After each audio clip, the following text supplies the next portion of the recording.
Frank and Pals, Turntables. Dear viewers, this is Frank. They wanted to live in a storybook and have adventures with their fellow engines. While they may not realize it, they've already been doing so. This is their story. Tucked away in the northwest of Little Nowhere is a small industrial switching yard full of trucks waiting to be taken to places far away.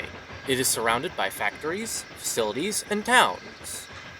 Not far from this little yard is the big sheds where most of the mainline engines go to rest. The engines are very big and cannot turn in place, so to get into the sheds, they use a big turntable that can hold them and their tenders. The switchers, however, don't need a big fancy turntable in the yards.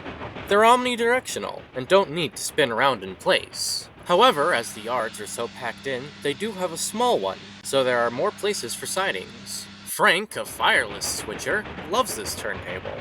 If they ever need to top up on steam, they can just spin themselves around and back onto the siding where their generator rests. They need this generator to make steam for them. One day, Frank was resting at their siding when Spark, a mainline engine, arrived with some goods. "You, switcher! Take these trucks and move out of the way! I need a rest!" So Frank took his trucks and stashed them away for their cargo to be moved. "He's rather rude," Frank exclaimed to himself. "Where's the siding where I can rest?" demanded Spark. That's when Frank had an idea. "There's a siding beside the station," they explained. "You can use the turntable." "That measly thing?" asked Spark. "Oh, I'll put up with it." And so he backed down onto the turntable. Or he tried to. His tender was fouling the rails between the table and the base.